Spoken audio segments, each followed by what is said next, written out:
Kebanyakan orang Kristen memiliki konsep bahwa manusia yang diciptakan Allah dalam Kejadian 1 ayat 27 itu adalah manusia yang sudah memuaskan hasrat hati Allah. Ya, dalam pembahasan kita pagi ini kita akan melihat bahwa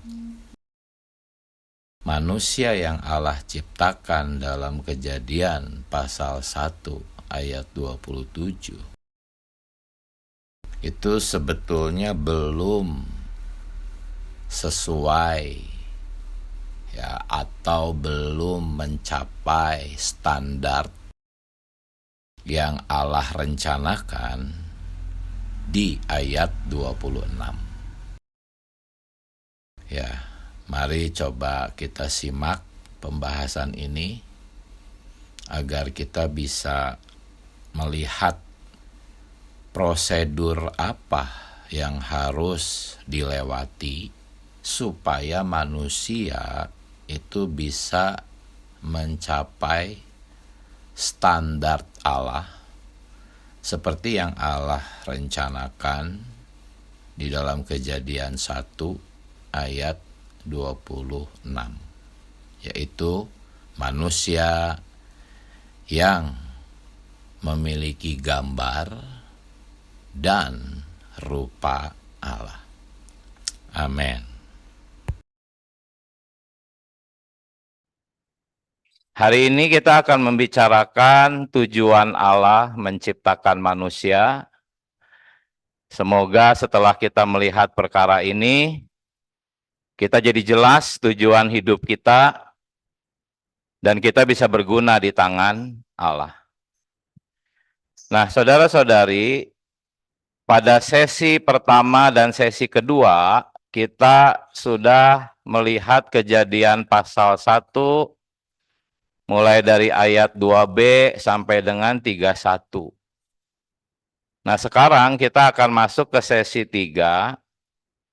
Sesi 3 ini pertama-tama kita akan melihat kata-kata kesimpulan, yaitu ayat 1 sampai ayat 4 ya, di pasal 2. Kata-kata kesimpulan dari apa? Dari catatan yang pertama ini. Lalu nanti kita sebagian besar waktu kita akan gunakan melihat Kejadian pasal 2 ayat 5 sampai 25. Tetapi sebetulnya ayat 7 kita akan mulai karena ayat 5 dan 6 nanti kita akan bahas di sesi tertentu. Nah, sekarang kita melihat kata-kata kesimpulan ya, yang memperlihatkan bahwa pekerjaan 6 harinya itu bukanlah pekerjaan penciptaan, tetapi pekerjaan pemulihan dan beberapa penciptaan lebih lanjut. Kita lihat 4 ayat ini. Ayat pertama, demikianlah. Kata demikianlah itu mengacu kepada Kejadian 1 ayat 1 sampai 31. Demikianlah diselesaikannya langit dan bumi dan segala isinya. Ayat kedua, ketika Allah pada hari ke-7 telah menyelesaikan pekerjaan yang dibuatnya. Ya, dibuatnya di sini tuh asah, bukan diciptakan. Ya. Jadi kata-kata kesimpulan ini berkata bahwa 7 hari itu pekerjaan itu dibuat. Ya. Kalau diciptakan itu bahasa Ibraninya bara. Tetapi ini asah. Ya. Berhentilah ia pada hari ke-7 dari segala pekerjaan yang telah dibuatnya. Asah, ini bukan penciptaan. Ini kata-kata kesimpulan untuk pasal pertama. Ayat 3. Lalu Allah memberkati hari ketujuh itu dan menguduskannya, karena pada hari itulah ia berhenti dari segala pekerjaannya yang telah apa? Dijadikan, bukan diciptakan ya. Asah, dijadikan. Artinya dijadikan itu sudah ada ya, benda-benda, bahan-bahan yang dia ciptakan kemudian dia jadikan. Ya. Ia berhenti dari segala pekerjaannya yang telah dijadikannya dalam penciptaan. Ya, demikian kalimatnya. Saya translate dari English Standard Version dan New English Translate juga sama ya. Kemudian ayat keempat, ini saya juga terjemahkan dari dua kitab versi Inggris ini ya. Demikianlah riwayat. Ada kata riwayat yang berbentuk jamak. Jadi lebih dari satu riwayat ya. Demikianlah riwayat-riwayat dari langit dan bumi ketika mereka diciptakan, ketika Tuhan Allah menjadikan bumi dan langit. Jadi ayat 4 ini memperlihatkan ada banyak riwayat ya di dalam catatan yang pertama. Catatan pertama ini yang kita bahas 2 sesi itu. Pertama, ketika mereka diciptakan, ya, itu ayatnya yang pertama. Kedua, ketika Tuhan Allah menjadikan. Jadi inilah ayat 4 memperlihatkan ada banyak riwayat yang dikisahkan, dicatat, bukan hanya soal penciptaan. Kalau mau saya rincikan lagi, ada sedikitnya 3 riwayat. Ya, Kejadian 1 ayat 1 itu riwayat penciptaan langit dan bumi. Kejadian 1 ayat 2a itu riwayat penghakiman bumi dan langit. Ini di sesi pertama dan sesi kedua sudah kita bicarakan banyak. Riwayat ketiga itu adalah riwayat pemulihan bumi dan langit. Ini kita bicarakan di sesi yang kedua. Baik, inilah kata-kata kesimpulan. Ya. Nah, sekarang mari kita memulai sesi ketiga ini ya, untuk melihat bahwa catatan tentang penciptaan, pemulihan itu ada 2. Catatan pertama ini sudah kita bicarakan di sesi ke-1 dan kedua. Sekarang kita akan melihat catatan yang kedua. Kita akan melihat catatan yang kedua di sesi ketiga ini.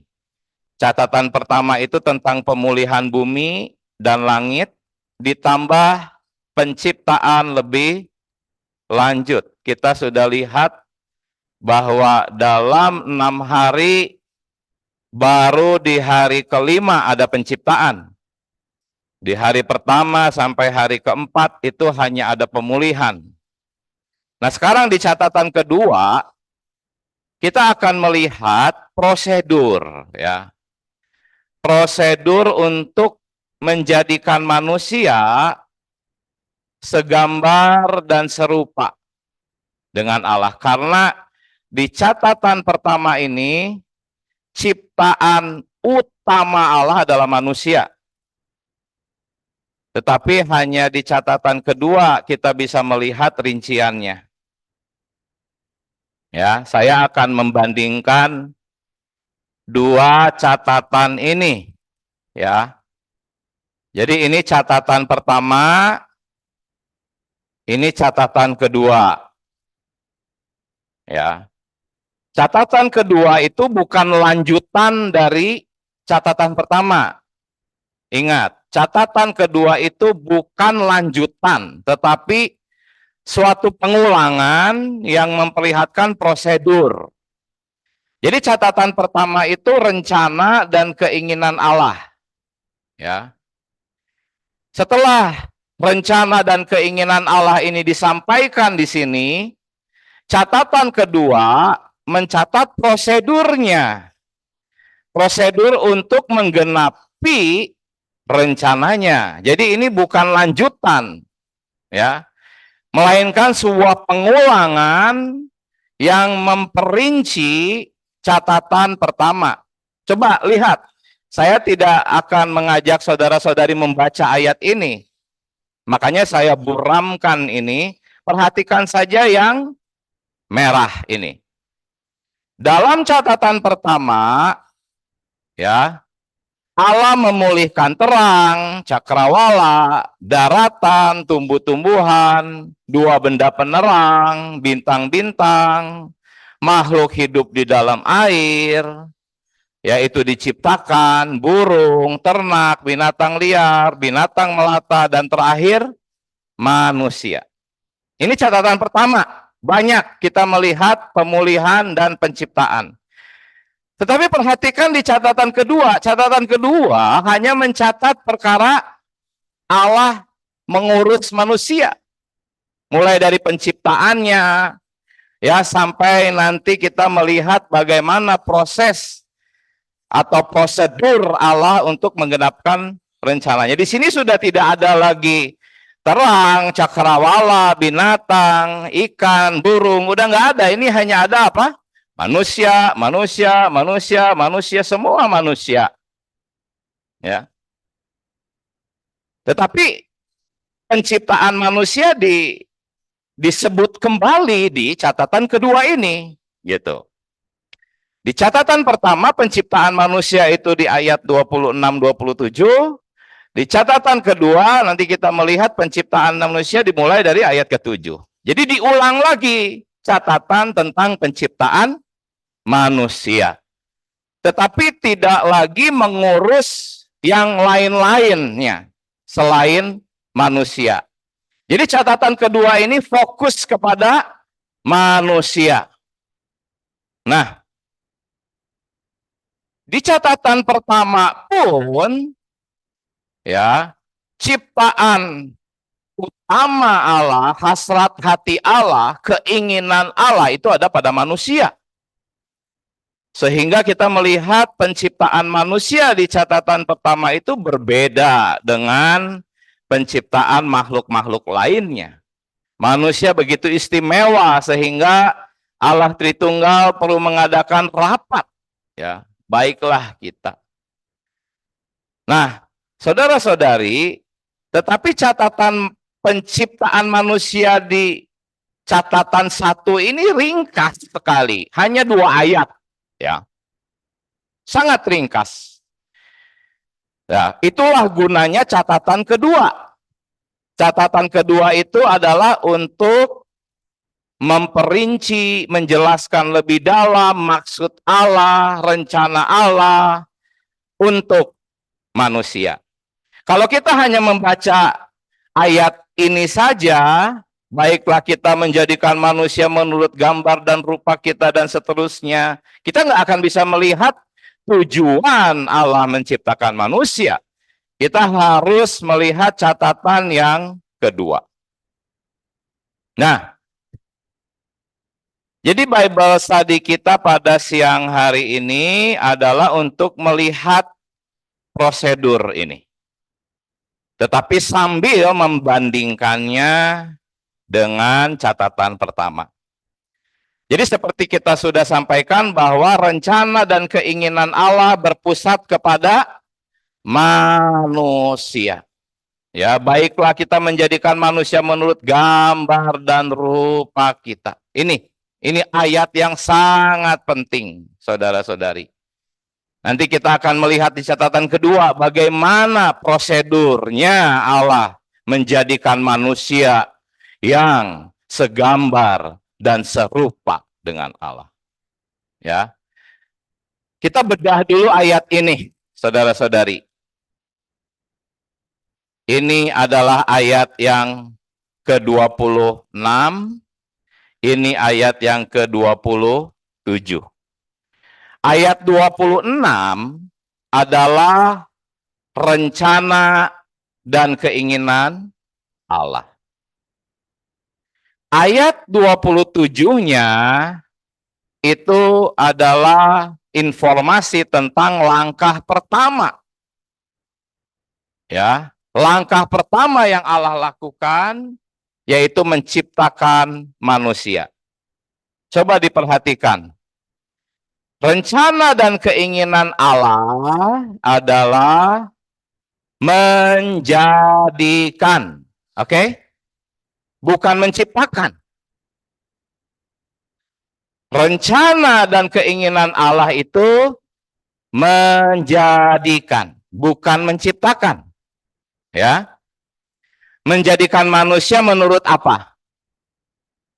Ada dua, ada gambar dan ada rupa.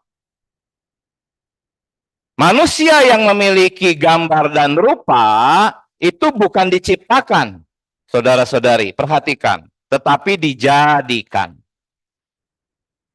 Teks aslinya asah, ya. Nah, yang menarik ayat 27-nya, yaitu langkah pertama, dikatakan maka Allah apa? Menciptakan, bukan menjadikan. Ini langkah pertama yang harus Allah lakukan, yaitu menciptakan. Ya. Nanti kita akan lihat setelah Allah menciptakan, barulah dia akan mulai menjadikan, gitu. Karena menjadikan itu adalah membuat sesuatu dari bahan yang sudah ada. Dari bahan yang Allah ciptakan. Dan ketika Allah menciptakan, perhatikan. Hanya menurut gambarnya. Belum menurut rupa. Ketika Allah merencanakan manusia yang akan dia jadikan memiliki dua hal, gambar dan rupa. Tetapi ketika Allah mau memulai langkah pertama, manusia baru memiliki gambar. Belum memiliki rupa. Ya. Selama ini ayat ini dari sekolah minggu kita sudah baca ya.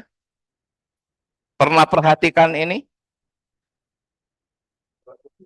Nah, saudara-saudari, nanti kita akan lihat bahwa menjadikan manusia menurut gambar dan rupa Allah itu terdapat di catatan kedua yang harus kita pelajari hari ini. Kalau di catatan pertama tidak ada catatan itu. Makanya kita butuh catatan kedua tentang prosedur untuk menjadikan manusia segambar dan serupa. Ya. Puji Tuhan. Sangat menarik saudara-saudari pembahasan kitab Kejadian ini. Coba perhatikan lagi ayat 26. Yaitu rencana dan keinginan Allah. Ingat, ayat 26 itu adalah planning. Rencananya. Ya. Pelaksanaannya itu ada di ayat ke-27 secara ringkas dan di catatan kedua secara rinci. Planningnya apa? Planningnya itu menjadikan manusia yang menang. Itu planningnya. Menang atas apa? Ya. Pertama, menang atas seluruh bumi. Oke? Berkuasa atas apa? Ikan-ikan, di laut, burung-burung, di udara, ternak, dan atas apa? Seluruh bumi. Seluruh bumi itu ya udah berarti seluruhnya. Tetapi kok masih ada buntutnya ini? Dan, masih ada dan. Masih ada dan. Artinya, Ini yang kedua, binatang melata. Kan binatang melata tuh seharusnya termasuk di sini, di seluruh bumi. Mengapa masih ada kata dan atas binatang melata? Saudara-saudari, binatang melata ini si ular. Si ular. Saudara-saudari. Ya. Ini pelajaran hayat Kejadian berita ke-7 dikatakan dalam Alkitab, binatang melata itu setani milik iblis. Ya. Menurut Yehezkiel 1 ayat 5, Wahyu 4, 6, 7, baca saja di sana, saudara-saudari, hanya ada 4 makhluk hidup yang mewakili seluruh ciptaan.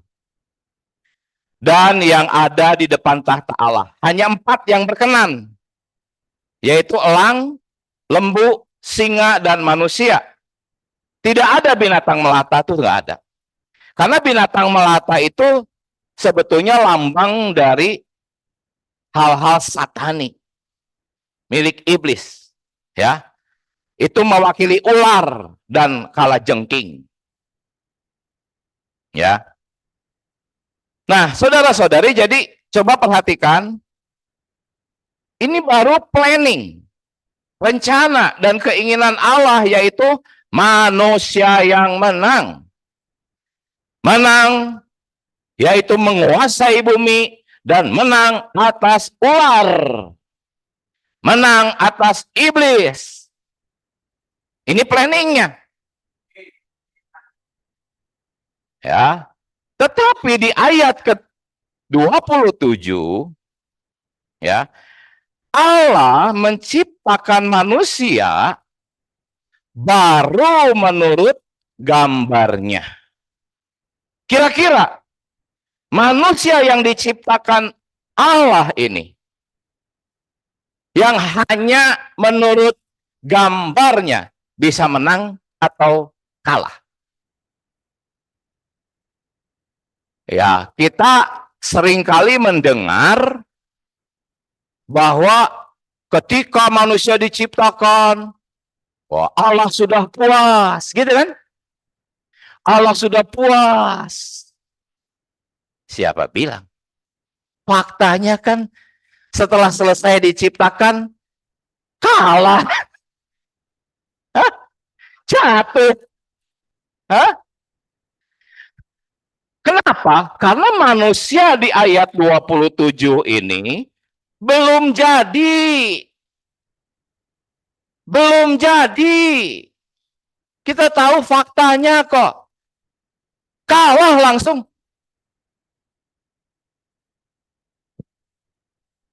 Ya. Jadi janganlah kita sekarang punya konsepsi tradisional lagi, ajaran kekristenan tradisional, bahwa di sini tuh manusia sudah sempurna. Yang sebetulnya tuh bukan sempurna, tetapi tanpa dosa. Manusia yang diciptakan di sini tuh tanpa dosa, tapi belum jadi. Buktinya kalah. Ini makanya saya katakan nih, manusia yang belum jadi. Ini harus sangat berkesan. Manusia di ayat 27 belum jadi. Ya. Planningnya apa? Menjadikan. Manusia menurut gambar dan rupa. Kalau manusia sudah memiliki gambar dan rupa, artinya itu sudah jadi. Tetapi manusia di ayat 27 belum jadi. Baru memiliki gambarnya saja. Semoga saudara-saudari terkesan ini. Kita lanjutkan ya.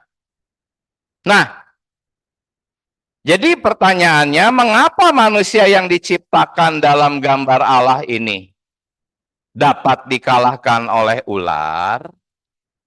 Mari kita baca penjelasannya ya.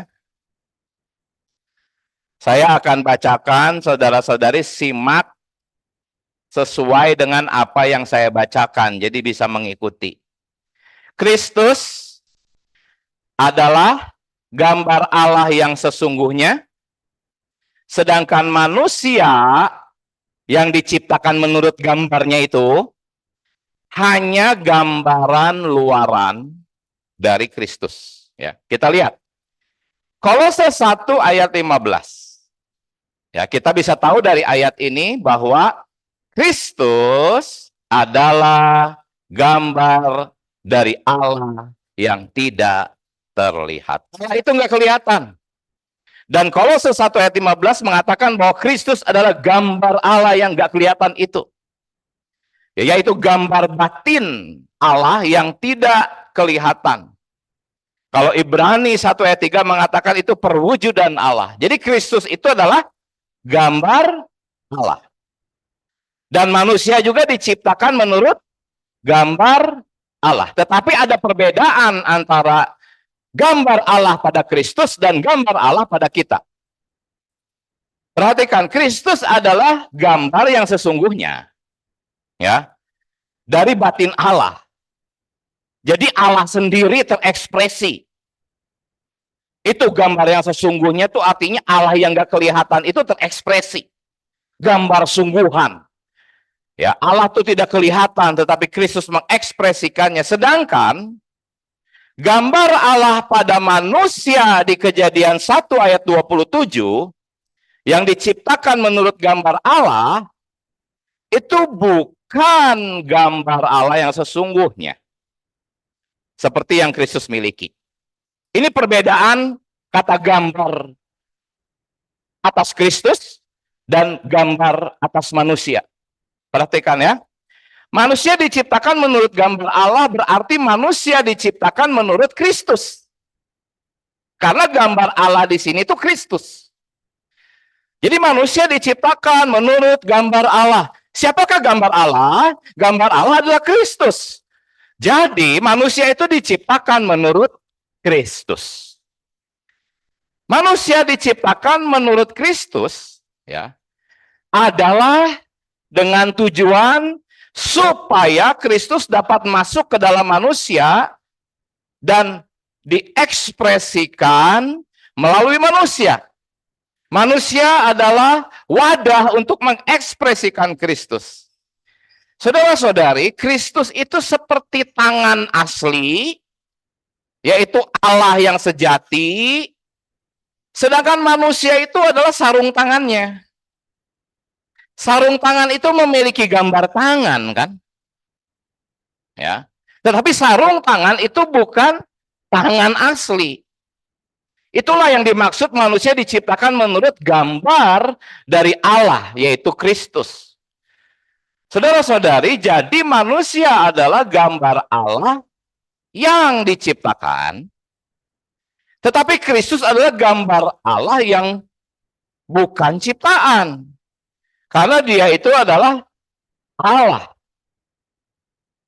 Ketika dia berinkarnasi, dia masuk mengenakan tubuh manusia, dia tuh seperti tangan sejati yang menggunakan sarung tangan itu. Ya. Pertama-tama sarung tangan itu adalah Yesus dari Nazaret.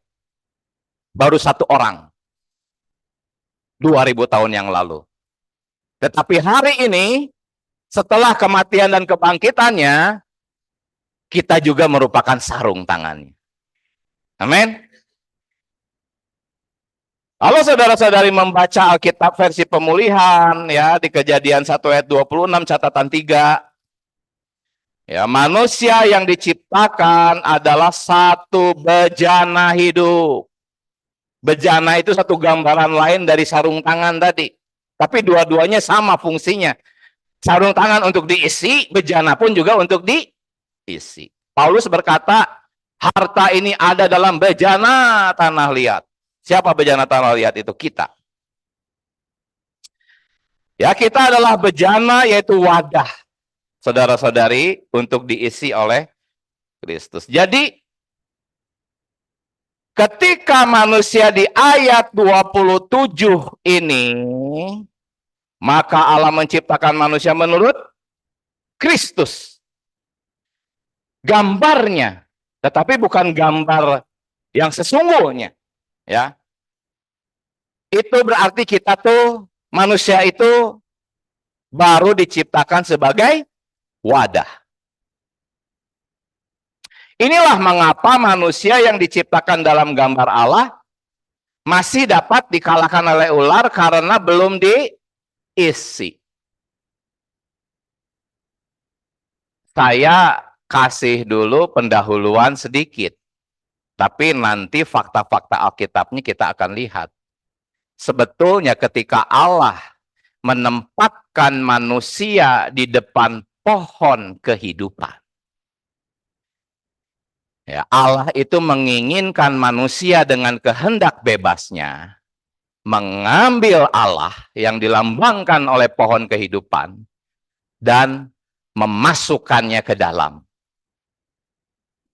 melalui memakan. Tetapi itu semua harus oleh kehendak bebas manusia. Itulah prosedurnya. Allah tidak mau memperkosa kehendak bebas manusia.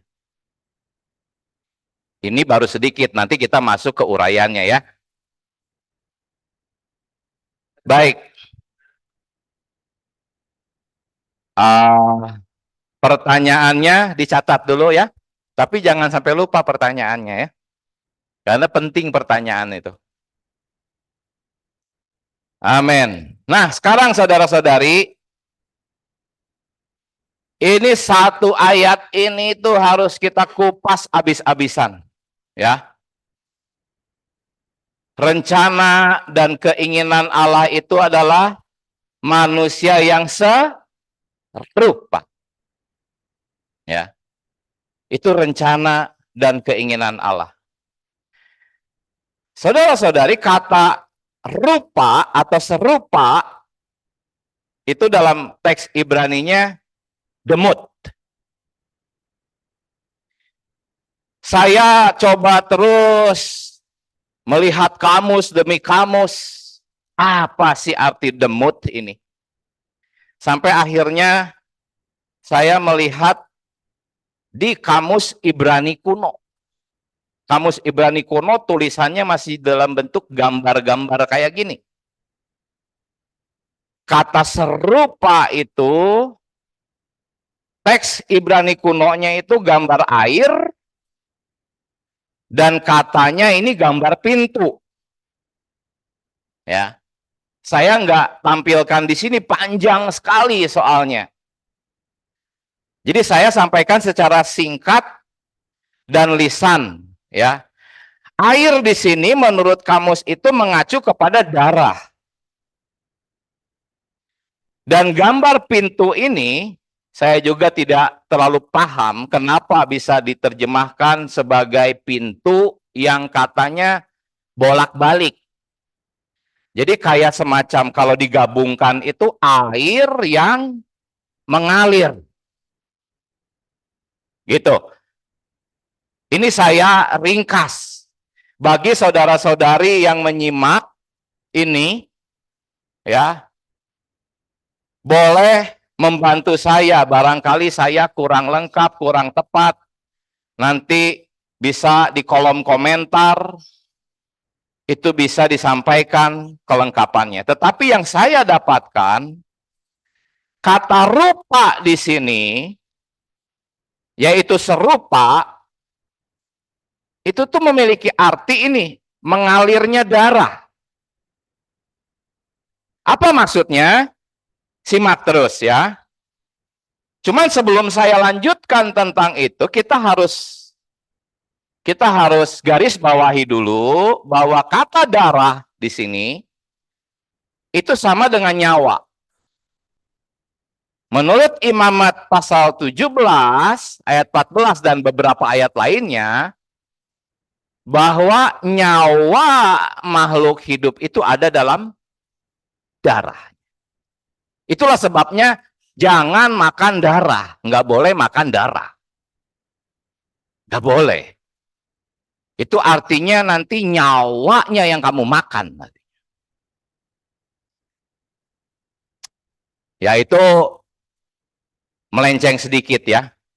Jangan langsung ingat ke apa B1 ya.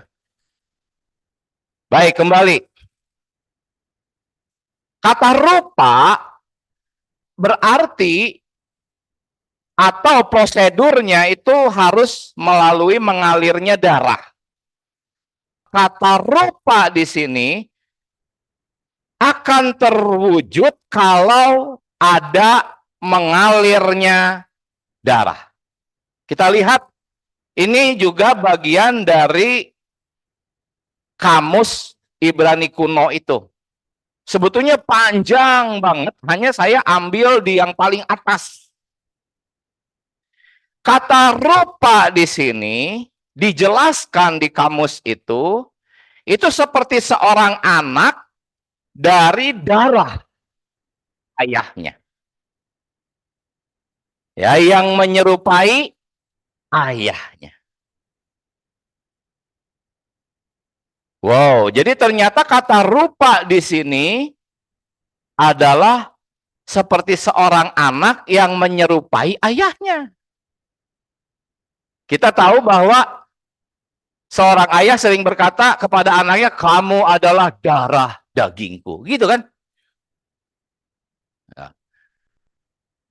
Sebab gen DNA daripada ayah itu turun, mengalir ke anak. Jadi arti serupa itu ya ini. Harus melalui mengalirnya darah, yaitu seorang anak yang menyerupai ayahnya itu. Anak dari darah ayahnya yang menyerupai ayah. Saudara-saudari, inilah arti kata rupa. Ketika Allah menciptakan manusia, itu baru diciptakan satu wadahnya yang masih kosong. Belum ada pengaliran apapun. Ya. Nah, ini penjelasan seorang anak menjadi serupa demut dengan orang tuanya karena anak menerima hayat darah, gen, DNA orang tuanya. Inilah makna yang terkandung dari kata demut ini. Rupa. Ya.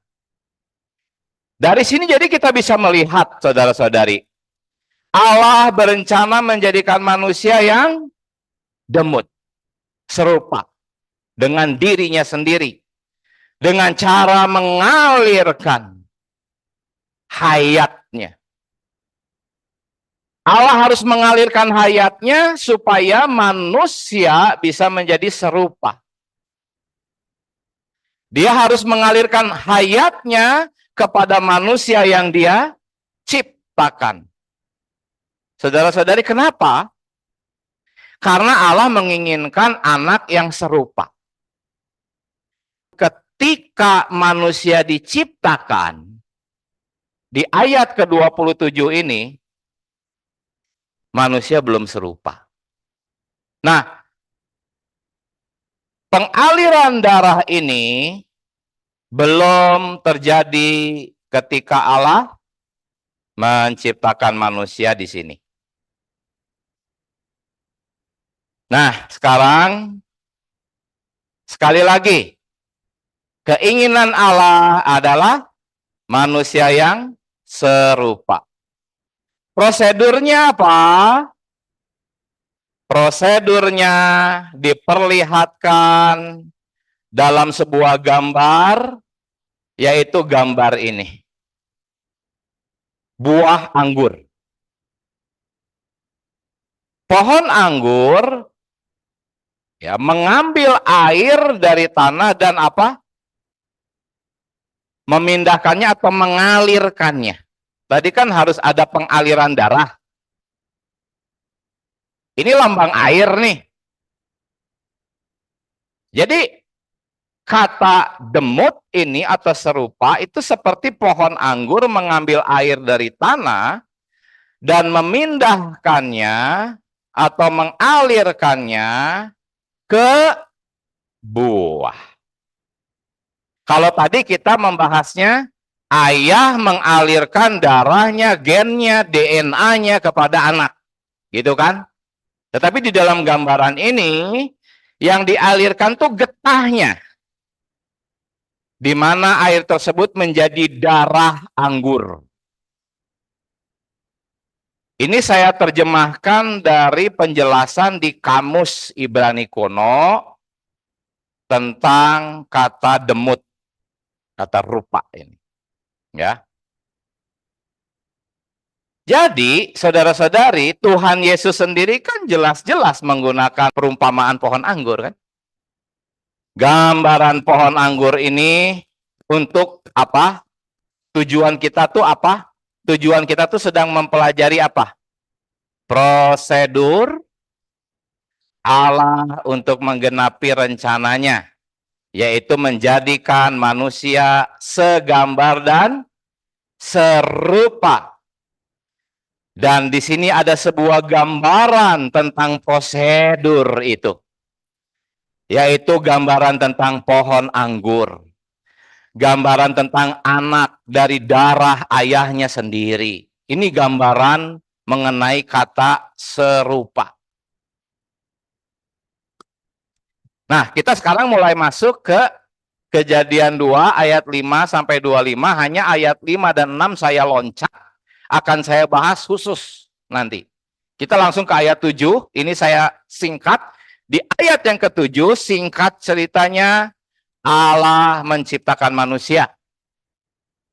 Pertama-tama dikatakan Allah membentuk manusia dari tanah, lalu menghembuskan nesyama, lalu manusia menjadi jiwa yang hidup. Itu yang dikatakan. Nanti kita bahas ini secara lebih rinci di pertemuan yang akan datang. Nah, sekarang ayat 8 dikatakan apa? Selanjutnya Tuhan Allah membuat taman di Eden. Nah, ini saya pakai warna merah penting. Disitulah ditempatkannya manusia. Kalau catatan kaki Alkitab versi Pemulihan mengatakan menempatkan manusia di Taman Eden adalah bagian dari prosedur Allah. Ya, untuk menjadikan manusia serupa dengan dirinya. Kenapa? Karena di sana ada pohon kehidupan. Kita lihat terus. Nah, ayat 9-nya saya terjemahkan dari English Standard Version. Ya. Tuhan Allah menumbuhkan segala pohon yang menarik untuk dilihat dan yang baik untuk dimakan. Pohon kehidupan ada di tengah-tengah taman itu. Dan pohon pengetahuan tentang yang baik dan yang jahat. Nah, saudara-saudari, pohon kehidupan ini itu sebetulnya pohon anggur. Pernah dengar nggak bahwa pohon kehidupan di Taman Eden itu pohon anggur?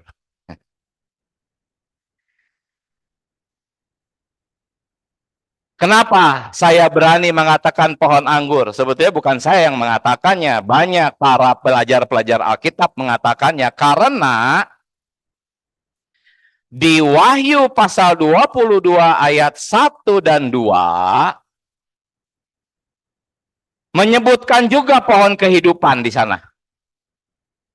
Dan pohon kehidupan di Wahyu 22, ujung Alkitab yang paling akhir, itu menyebutkan bahwa ya, pohon kehidupan itu berada di seberang menyeberang. Atau berada di dua sisi. Jadi tengah ada jalan, saudara-saudari, bayangkan sebuah jalan. Sungainya tuh ada di tengah-tengah jalan. Kalau saudara-saudari ke Jakarta tuh jalan Danau Sunter itu ada itu. Tengah-tengahnya itu kali, kiri kanannya jalan. Dan pohon ini bertumbuh, itu di kiri dan kanan, memanjang. Dan pohon di sini itu kata tunggal. Jadi hanya ada satu pohon. Kalau di LAI pohon-pohon. Salah. Seharusnya pohon saja, tunggal. Satu pohon ya merambat di kedua sisi jalan itu. Ini pohon apa? Ya ini pohon anggur. Ya. Apakah pohon kehidupan di Wahyu 22 dan pohon kehidupan di Kejadian 2 ayat 9 adalah dua pohon yang berbeda? Tidak. Kedua pohon ini ada di kedua ujung Alkitab. Ujung yang awal ada pohon, ujung yang akhir ada pohon, dua-duanya disebut pohon kehidupan. Kalau teks Ibraninya pohon cai, kalau di Wahyu bahasa Yunani pohon zoe. Tapi dua-duanya baik cai ataupun zoe itu adalah sama maknanya. Dua-duanya diterjemahkan sebagai pohon kehidupan dalam bahasa Indonesia. Dua pohon ini pohon yang sama. Belum lagi ditambah di tengah-tengah Alkitab. Kalau tadi kan di kedua ujung Alkitab kan. Ada pohon kehidupan. Di ujung yang lain ada pohon kehidupan. Di tengah-tengahnya juga ada pohon lagi. Yohanes 15. Yesus berkata, akulah pohon anggur. Sebetulnya lebih tepat diterjemahkan pohon anggur. Bukan pokok anggur. Karena teks aslinya itu pohon. Kamus Strong. Inggrisnya itu vine. Kalau cek kamusnya itu pohon anggur. Tuhan berkata jelas Yohanes 15, akulah pohon anggur. Jadi lihat. Ada pohon kehidupan di awal catatan Alkitab. Dan pohon ini diperlihatkan oleh bagian-bagian Alkitab lainnya sebagai pohon anggur. Ini garis, satu garis yang nggak boleh kita putus. Pohon yang di Kejadian pasal 2, pohon yang di Yohanes pasal 15, pohon yang di Wahyu 22, itu semua membentuk satu garis. Semuanya pohon yang sama. Dan jelas Yohanes dan kitab Wahyu mengatakan itu adalah pohon anggur. Jadi kita boleh melihat bahwa gambaran pohon kehidupan di Kejadian 2 ayat 9 adalah pohon anggur. Amin. Kenapa saya menekankan ini? Karena Kristus berkata bahwa dia pohon anggur. Ya. Jadi saudara-saudari, Allah menempatkan manusia di depan pohon kehidupan, yaitu lambang dari Kristus sebagai pohon anggur. Tadi saya katakan bahwa Kristus itu seperti tangan, kita seperti sarung tangan. Kita diciptakan menurut Kristus supaya diisi oleh Kristus. Dan kita sekarang bisa lihat pohon kehidupan itu pohon anggur. Dan Tuhan berkata bahwa dia adalah pohon anggur. Lalu manusia yang diciptakan sebagai sarung tangan atau wadah kosong ditempatkan di depan pohon anggur. Bisa nggak melihat ini, satu rangkaian ini sebagai satu gambar bahwa sebetulnya Tuhan sedang menyuruh manusia makan Kristus. Nah, Yohanes 6 ayat 57. Alkitab itu ada garis merahnya, ada benang merahnya, saudara-saudari. Tuhan berkata, barang siapa memakan aku akan hidup oleh aku. Kalau kita hidup oleh Tuhan, pasti kita akan berkuasa. Betul nggak? Atas seluruh bumi dan atas ular. Saudara-saudari, pohon di Kejadian 2 ayat 9 di Taman Eden itu adalah Kristus. Manusia sebagai wadah ditaruh di depan pohon, artinya ditaruh di depan Kristus sebagai makanan. Harus makan Kristus. Saudara-saudari, kitab Kejadian sebetulnya pasal 1 dan pasal 2 itu tuh sebuah gambaran yang lengkap dari seluruh Alkitab. Kalau saudara-saudari belajar kitab Kejadian, saudara-saudari akan melihat 2 pasal pertama kitab Kejadian itu sebuah gambaran yang lengkap dari seluruh Alkitab, dari Kejadian sampai Wahyu. Ini tapi dalam bentuk gambarnya. Jadi sekali lagi, Allah menempatkan manusia di depan Kristus. Pohon kehidupan ini adalah Kristus, pohon anggur. Ini menunjukkan bahwa Allah ingin manusia mengambil dia. Mengambil di sini maksudnya apa? Dengan kehendak bebasnya. Saudara-saudari, bayi disuapi makan, itu pakai kehendak bebas bayi loh. Ya, kalau bayinya nggak mau makan, nggak habis itu makanan. Makan itu merupakan bentuk kehendak bebas manusia. Allah ingin manusia mengambil dia sebagai hayat. Kenapa sebagai hayat? Karena tadi kita melihat bahwa kata serupa itu harus ada pengaliran hayat. Ya.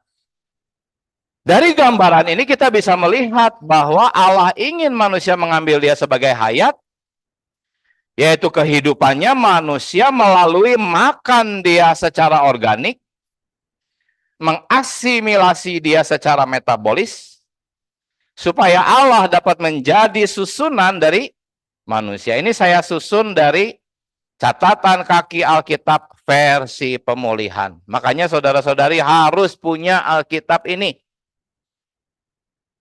Ya, bisa beli, bisa juga yang mengikuti program Bible Study. 6 kali pertemuan dapat gratis.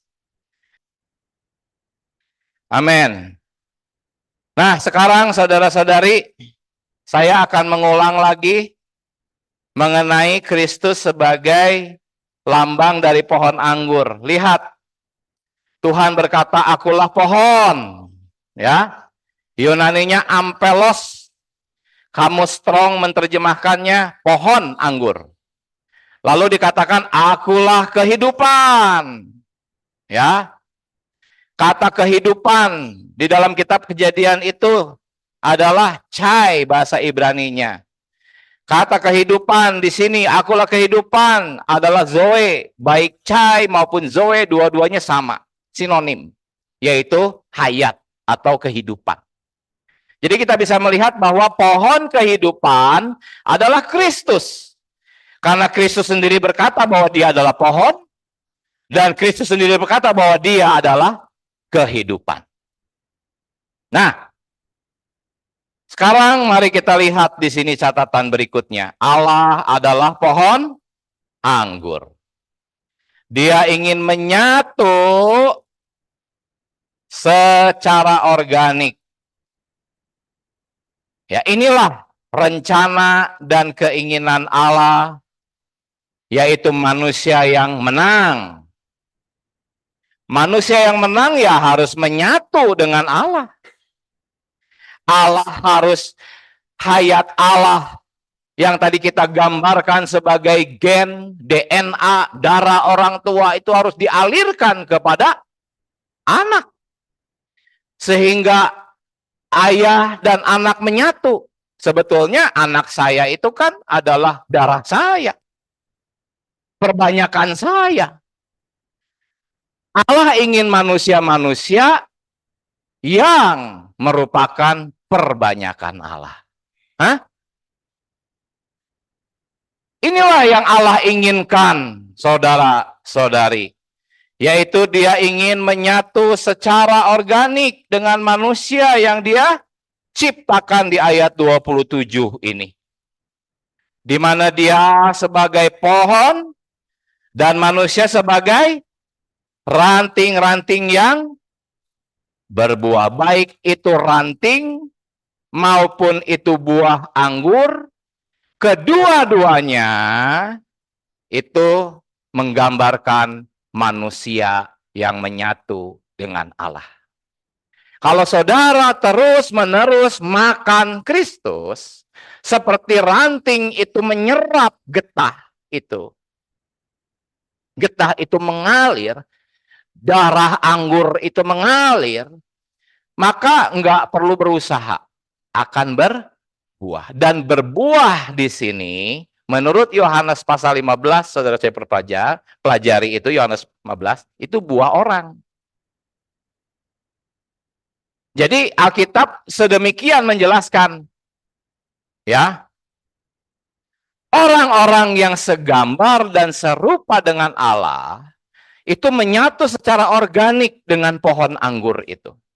Menyerap darah anggur, dia menjadi ranting yang menyatu dengan Tuhan, dan menghasilkan orang-orang juga akhirnya, yang digambarkan sebagai buah-buah.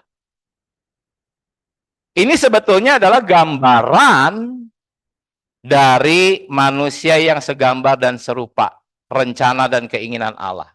Dan itu semua belum terjadi di ayat 27 ini. Sekali lagi ya, ayat 27 ini barulah menciptakan wadahnya. Saudara-saudari, setiap anak yang dilahirkan oleh para ibu-ibu di sini, walaupun ibu-ibu itu rohani, setia mengasihi Tuhan, penuh dengan Roh Kudus, penuh dengan hayat Allah, ya. Ketika kalian melahirkan bayi, firman Tuhan mengatakan apa? Apa yang dilahirkan dari daging adalah daging. Jadi anak-anak itu masih wadah yang belum diisi. Walaupun ibu-ibu sudah penuh dengan Roh Kudus, penuh dengan hayat, tetapi yang melahirkan itu bukan roh Anda. Daging Anda lah yang melahirkan. Ini gambaran dari penciptaan Allah. Ketika Allah menciptakan manusia, itu seperti bayi yang baru lahir. Apa yang dilahirkan dari daging adalah daging. Masih ada tugas untuk membawa anak kita percaya kepada Tuhan.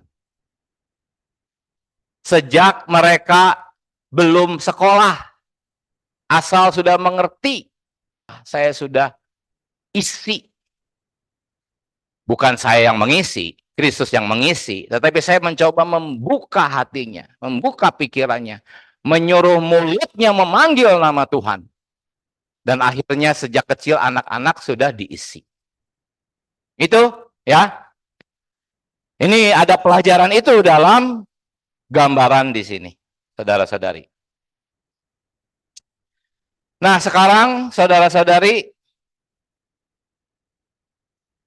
di sini dikatakan pohon anggur itu mengambil air dari tanah dan memindahkannya, mengalirkannya kepada buah, kepada manusia itu. Memindahkan atau mengalirkan di sini harus melalui kehendak bebas manusia. Itulah Allah kita. Ya. Itulah sebabnya ketika Hawa ada di depan dua pohon itu, Allah nonton aja. Betul nggak? Allah bukan lagi tidur loh. Allah tetap memperhatikan. Dia nonton. Tetapi Allah tidak mau memperkosa hak bebas manusia. Ya. Nanti ada yang bertanya, kalau gitu kasihan dong manusia. Kasihan dong manusia. Enggak kasihan karena pada akhirnya manusia diselamatkan. Ya. Tepatnya adalah manusia pilihan yang diselamatkan.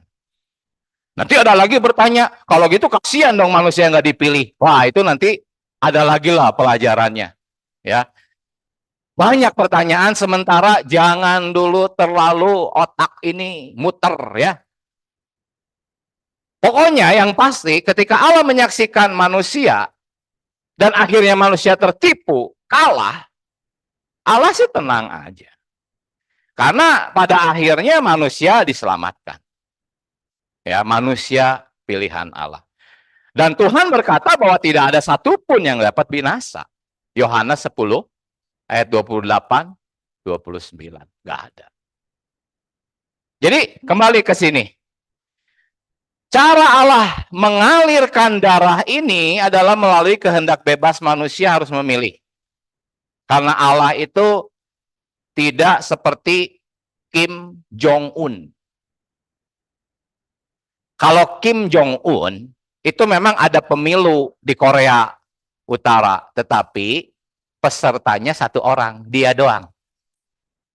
Kemarin kan pemilu 3 orang. Kalau di Korea Utara, pemilu sih ada, hanya ya calonnya hanya dia satu. Coba kalau Allah seperti Kim Jong-un, tidak memberi pilihan kepada manusia, berarti Allah itu cetek, tidak agung, tidak mulia. Ketika Allah menciptakan manusia, seolah-olah Allah berkata, hai manusia, silahkan pilih. Silahkan. Allah karena begitu percaya diri, dia begitu agung, dia begitu mulia, nggak kayak Kim Jong-un. Kim Jong-un itu kerdil, cetek, tidak agung sama sekali. Allah bukan Allah seperti itu. Ya. Tetapi memang manusia pada akhirnya jatuh dan Allah sudah tahu manusia akan jatuh. Tetapi pada akhirnya manusia akan selamat. Pernyataan ini kalau masih banyak pertanyaan, ada videonya nanti bisa kita kupas. Beda lagi konteksnya. Jadi kehendak bebas ya, sekali lagi. Ada kehendak bebas. Sebab beberapa golongan kekristenan yang cukup besar tidak mempercayai ada kehendak bebas. Ya kalau gitu berarti Allah kayak Kim Jong-un dong. Lihat saja, kehendak bebas manusia itu terlihat di sini. Lalu Allah memberi perintah. Perintah ini bisa dilaksanakan, bisa juga tidak. Cuma saudara-saudari dari kecil ini sekolah minggu ayat ini kita baca, pernah nggak menyadari bahwa perintah pertama, ini kan perintah pertama Allah kepada manusia. Allah tidak berfirman, hai manusia sembahlah aku. Tidak kan? Hai manusia pujilah aku. Tidak kan? Perintah pertama itu berhubungan dengan apa? Makan. Makan. Manusia saat itu tanpa dosa. Ya, Allah tidak menginginkan apapun, dia hanya memperhatikan apa yang akan manusia makan. Coba saya urut lagi mulai dari ayat ke-7. Perhatikan secara lisan. Pertama, Allah mengambil tanah, membentuk, menghembuskan neshama, lalu akhirnya manusia menjadi jiwa. Dan kita melihat tadi manusia ini sebagai wadah yang kosong. Allah menaruhnya manusia di depan makanan. Betul nggak? Dan Allah memberikan perintah. Dan perintahnya ini persoalan makan. Allah memberi perintah, jangan salah makan. Itu perintah Allah sebetulnya. Coba perhatikan. Lalu Allah memberi perintah, pohon pengetahuan baik dan jahat itu janganlah kamu makan. Pada hari engkau memakannya pastilah engkau mati. Perhatikan, saudara-saudari. Ini perhatikan ini. Pohon kehidupan itu ada di tengah-tengah. Apa maksudnya? Apa maksudnya? Kalau misalnya di sini saudara Dede mengundang anak cucunya makan besar, apakah mejanya ditaruh di pinggir, di pojok? Disumputin? Di tengah kan? Allah sudah menyediakan di tengah-tengah. Ketika anak-anaknya datang, berpesan, jangan makan yang itu ya. Walaupun Allah tidak mengucapkan makanlah pohon kehidupan, tetapi jelas tersirat. Betul nggak? Lihat, Allah menaruhnya di tengah-tengah. Jelas-jelas itu adalah soal makan. Allah menempatkan manusia di sana. Dan Allah berpesan, yang itu jangan dimakan. Ingat. Artinya apa? Makanlah yang di tengah-tengah ini yang sudah aku sediakan. Kan seperti itu. Kalau logika Anda tidak bisa menyampai ke perkara ini, nggak sampai ke perkara ini, ya pelan-pelan ya kita belajar.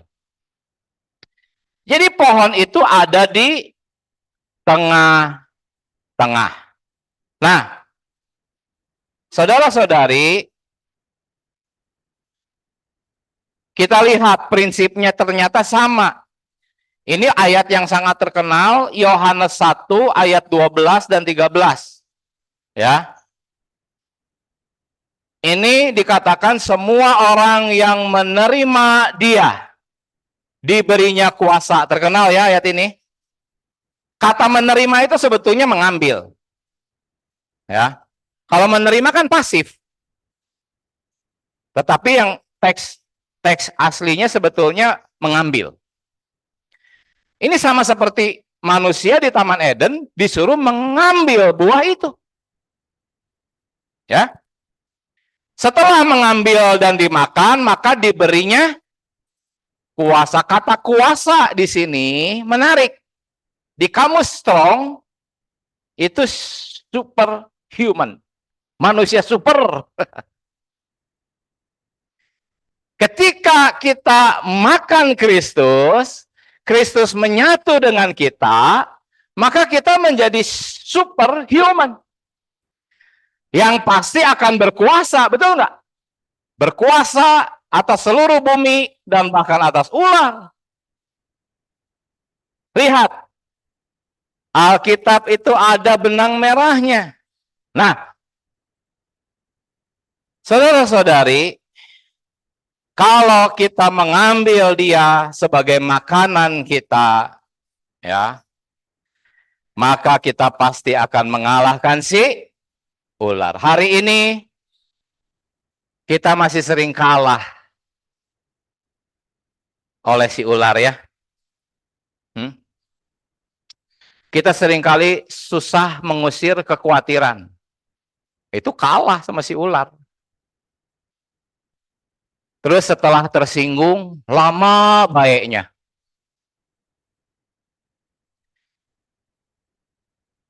Lalu bangun pagi susah. Padahal kan Tuhan mau pagi-pagi itu langsung kepada firman-Nya. Berdoa. Susah. Kalah terus sama ular. Ya, pikiran kita nggak pernah kita sengaja-sengaja. Tapi kok isinya kotor ya? Nggak pernah kita sengaja gitu mikirin. Tiba-tiba aja pikiran kita kotor, kita ingat ini, ingat itu. Mau diusir susah. Kalah. Kenapa? Karena kurang makan Kristus. Barang siapa memakan aku, kata Tuhan Yesus, akan hidup karena aku. Teks aslinya bukan oleh, tapi karena aku. Jadi kalau saudara-saudara sekarang bisa duduk di sini sehat, bisa berjalan, berlari, itu kan karena makanan. Betul nggak? Karena makanan. Anda sehat karena makanan. Barang siapa yang memakan, aku akan hidup karena aku. Hidup kita sering karena salah makan. Akhirnya ya tadi, khawatir, takut, tersinggung, benci. Susah mengampuni, susah mengusir pikiran kotor. Karena kita salah makan. Nah, mengenai pelajaran makan Kristus, saudara-saudari, Ada bukunya 2, 3, 4, 5 buku khusus membicarakan makan Kristus. Itu bukan perjamuan kudus ya. Bukan. Perjamuan kudus itu bukan makan Kristus. Perjamuan kudus itu mengingat Tuhan. Melalui makan roti dan minum caur. Oh, saudara-saudari, kalau kita mengambil dia sebagai makanan kita, maka kita akan menjadi segambar dan serupa. Inilah prosedurnya. Inilah prosedur yang diperlihatkan dari ayat 8, 9, ayat 16, 17. Inilah catatan kedua tentang penciptaan manusia. Kalau hanya baca catatan pertama, tidak akan bisa lihat perkara-perkara yang tadi kita lihat. Kesimpulannya, saudara-saudari, kesimpulan sesi ketiga adalah semua orang yang dipilihnya sama-sama. Dari semula, ditentukannya dari semula untuk menjadi serupa dengan anaknya, supaya ia, anaknya itu menjadi yang sulung di antara banyak saudara. Jelas? Dari semula itu dari mana? Dari Taman Eden. Menjadi serupa dengan siapa? Dengan Kristus. Supaya dia menjadi yang sulung, kita-kita ini menjadi saudara-saudara Yesus yang dilahirkan. Ingat ini, ada pengaliran hayat, ada pengaliran darah, gen, DNA dari orang tua kandung. Jangan percaya bahwa Anda ini hanya sekedar diadopsi. Tidak. Kristus yang sulung itu saudara kandung, kita saudara-saudaranya. Masa kita disamain sama seekor anjing pudel yang diadopsi sama pemiliknya? Sekarang tuh pemilik anjing tuh kalau ngomong tuh mami papi. Mami papi. Nah itu diadopsi, saudara-saudari. Kalau diadopsi ya kita anjing, ya Allah ya Allah. Masa seperti itu? Tidak. Kita ini anak-anak Allah. Serupa dengan Allah dalam hayat dan sifat. Kalau enggak, mana bisa kita bisa mengalahkan ular sih? Tetapi kenapa sampai sekarang saya masih kalah sama ular iblis itu? Kurang makan Kristus. Saudara-saudari, nanti kalau Tuhan izinkan kita Bible study lagi. Ini kan pertemuan terakhir kita. Saya janjinya 4 kali pertemuan. Ya, nanti kita adakan lagi. Maju terus sampai kita mahir bagaimana caranya makan Kristus. Ya. Nah, yang ini suplemen nih.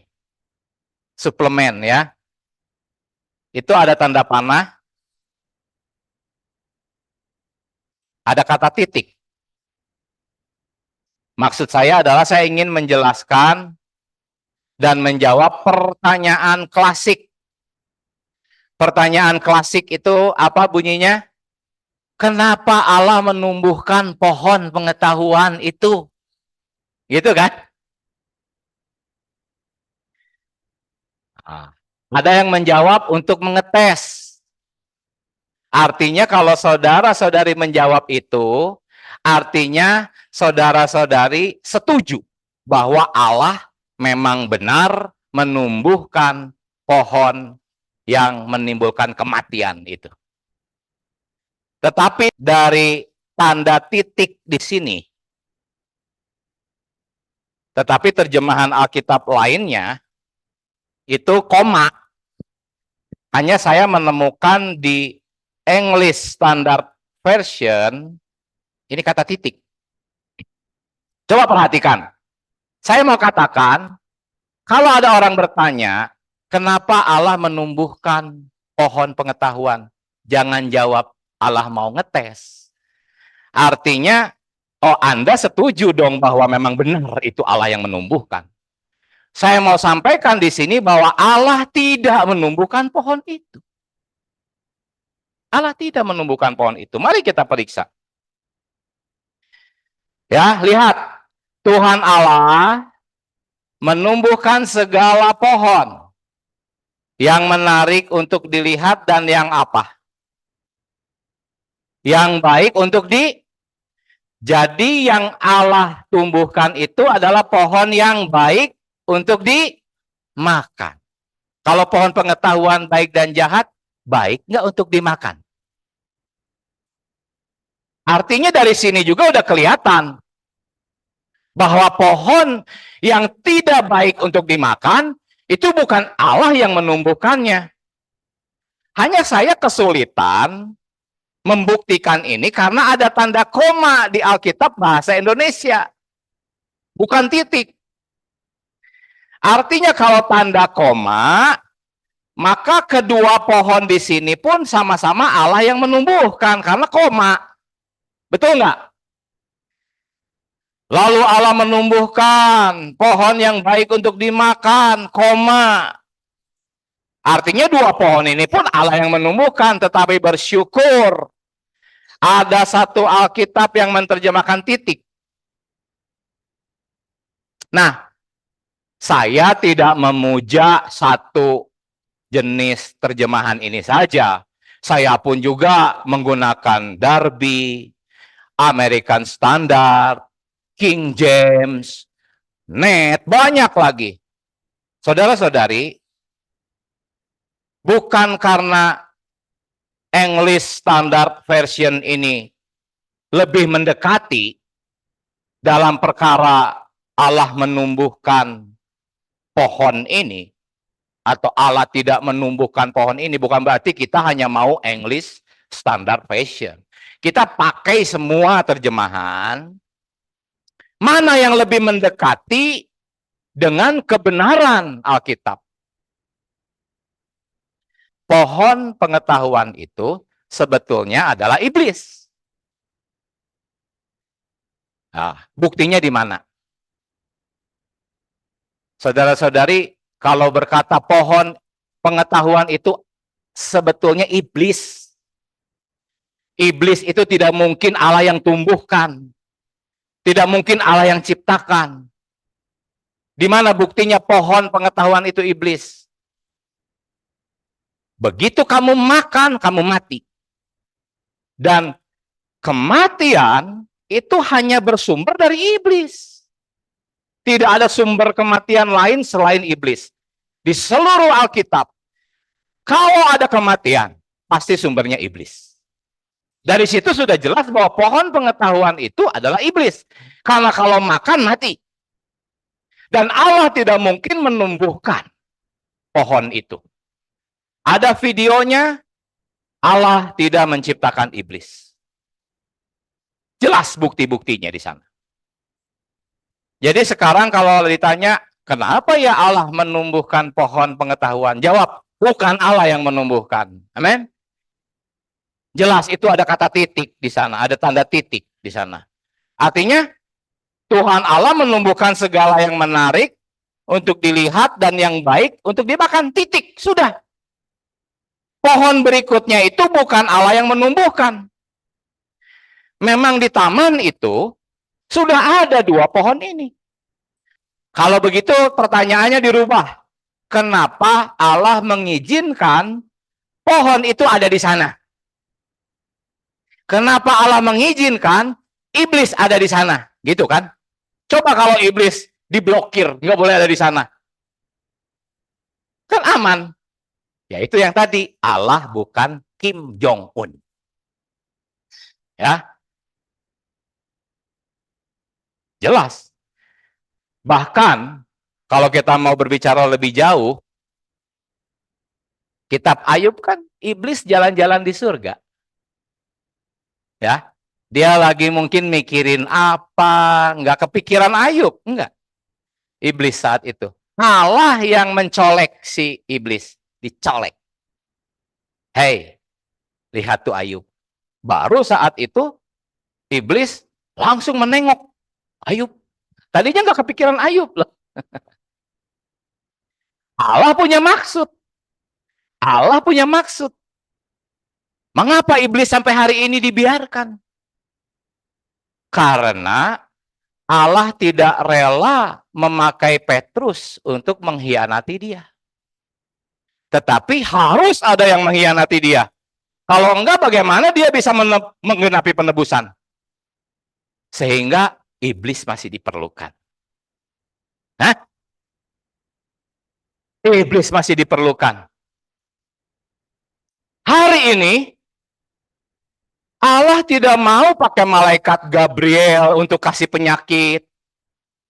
Atau malaikat Mikael untuk bencana alam. Nggak mau. Nggak rela. Itulah sebabnya iblis masih dibiarkan dulu. Tapi dia sudah divonis. Seorang terdakwa mati divonis hukuman mati. Tetapi eksekusinya baru 20 tahun mungkin. 10 tahun. Bahkan ada yang belum dieksekusi juga. Iblis dieksekusinya nanti setelah para pemenang dihasilkan. Kalau Anda ini udah matang, kuota para pemenang itu sudah terpenuhi, maka Wahyu pasal 12 itu akan tergenapi, iblis akan dilemparkan dari surga ke bumi. Ya, inilah tentang mengapa pohon pengetahuan itu ada di sana. Semuanya ada dalam rencana Allah. Ketika manusia jatuh, Allah tuh nggak kayak ibu-ibu yang anaknya jatuh, panik gitu ya, histeris. Aduh, anakku jatuh. Aduh, nggak gitu. Allah tenang aja kok. Allah punya maksud kok. Pada akhirnya semua manusia pilihan selamat. Cuma terlalu panjang kalau kita bahas tentang apa maksud Allah terhadap keberadaan iblis di tengah-tengah kita. Ya. Jadi santai aja. Iblis itu kecil. Allah itu besar. Ya, semua ada dalam kendali Allah. Baik. Jadi Bible study kita sampai di sini, saudara-saudari yang di Zoom. Ya, sebentar di sini akan ada yang bertanya. Ya, silakan.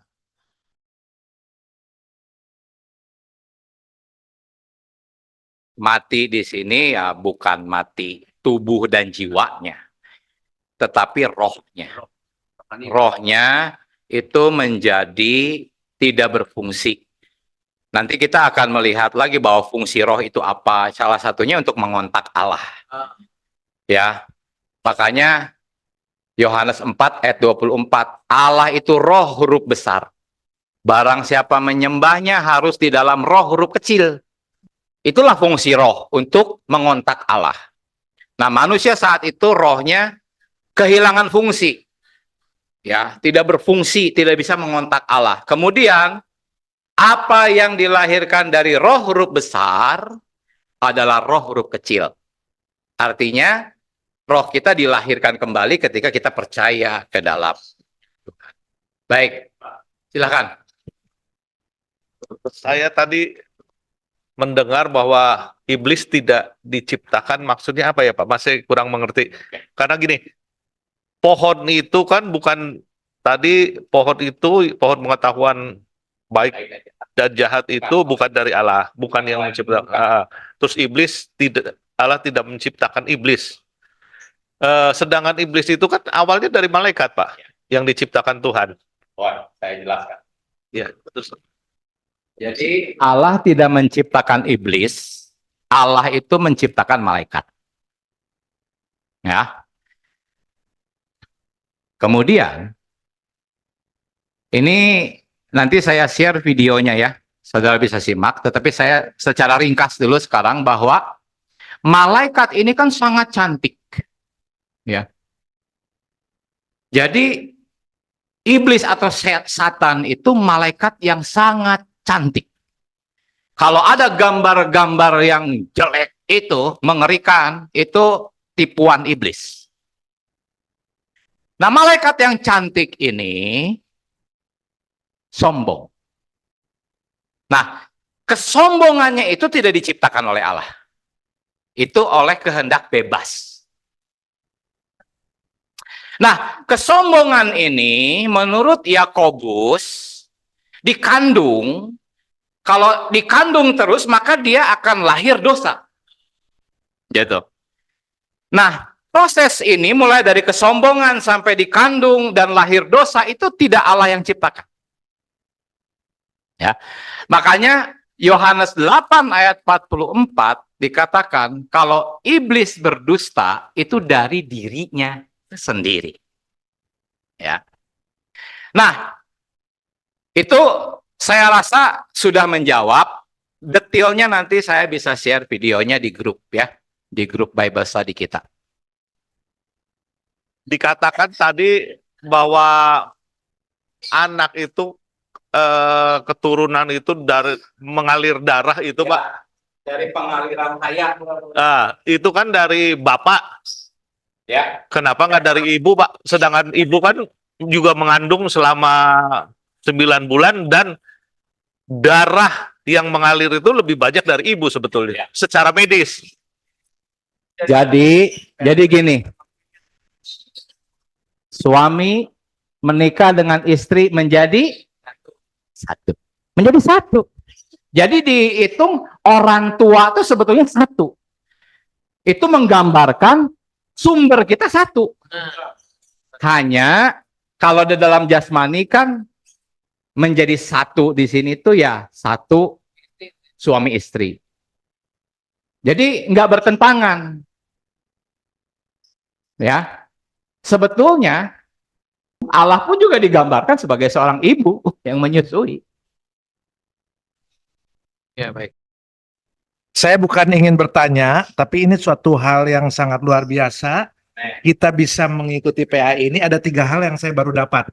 Mungkin beberapa teman juga hal-hal ini baru dengar, mungkin udah ada yang dengar. Yang pertama adalah tentang binatang yang itu adalah iblis. Kita baru tahu di sini ada 4 binatang lain, elang, lembu, singa, dan lainnya itu tidak, tapi yang merayap itu seperti ular dan kalajengking itu gambarannya iblis. Itu yang pertama. Yang kedua, pohon pengetahuan baik dan jahat. Selama ini saya pun sejak sekolah minggu sudah baru dengar bahwa penciptanya bukan Allah sendiri. Yang ketiga, ya, bahwa pohon pengetahuan baik dan jahat itu ada korelasi yang tadi Pak Diki katakan dengan Yohanes 15 ayat 5 bahwa korelasinya adalah pohon anggur. Terima kasih, itu aja. Saya akan membacakan satu pertanyaan di Zoom ya. Di sini ditanyakan begini, apakah ketika Allah mengambil tulang rusuk Adam, waktu Adam tidur, tidak diceritakan ada darah di sana. Menandakan belum ada hayat Allah ataupun hayat Satan masuk ke dalam manusia waktu itu. Ya. Jadi begini ya. Pertanyaan ini, saudara-saudari, awalnya itu tidak baik, manusia seorang diri saja. Ya. Menurut Roma 5 ayat 14, Adam itu gambaran dari Allah. Ya. Menurut Roma 5 ayat 14, gambaran dari Allah atau Kristus. Jadi ketika dikatakan tidak baik, Adam seorang diri saja, itu tuh sebenarnya sedang menggambarkan kondisi Allah ketika dia masih sendirian. Belum ada ciptaan. Dan akhirnya dia menciptakan alam semesta, malaikat, dan sebagainya adalah untuk mendapatkan Hawa. Hawa di sini adalah gereja. Anda dan saya. Walaupun Anda ini laki-laki, Anda adalah Hawa. Kita semua adalah istrinya Tuhan. Jadi memang pertanyaan barusan mengenai tulang rusuk itu beda konteks dengan Bible study pagi hari ini, ya. Amin. Saya rasa cukup kita akhiri di dalam doa. Tuhan Yesus Allah yang baik, pada saat siang hari ini kami mengucap syukur Tuhan kalau kami boleh diberikan suplai hayat-Mu lewat firman kebenaran-Mu Tuhan. Biarlah kami diingatkan kami perlu Tuhan. Kehidupan kami sehari-hari kami lebih banyak makan Kristus. Dipertambahkan Kristus dalam diri kami Tuhan. Agar diri kami boleh mengalami pertumbuhan di dalam Engkau. Meraja di dalam hayat bersama Engkau. Dan kami juga dipersiapkan untuk menjadi umat yang matang di dalam Engkau. Terima kasih Bapa, dan saat ini sebentar kami mau ada perjamuan kasih, Kau kuduskan makanan minuman kami, agar ada manfaat buat tubuh dan kesehatan kami semua. Terima kasih Bapa yang baik, berkati tuan rumah yang telah menyiapkan hidangan. Di dalam nama Yesus Kristus Tuhan dan Juru Selamat kami yang hidup, kami sudah berdoa dan mengucap syukur. Amin. Amin. Puji Tuhan. Selamat pagi, terima kasih semua saudara-saudari yang sudah hadir, dan juga yang di Zoom. Sampai jumpa kembali. Amin. Oh.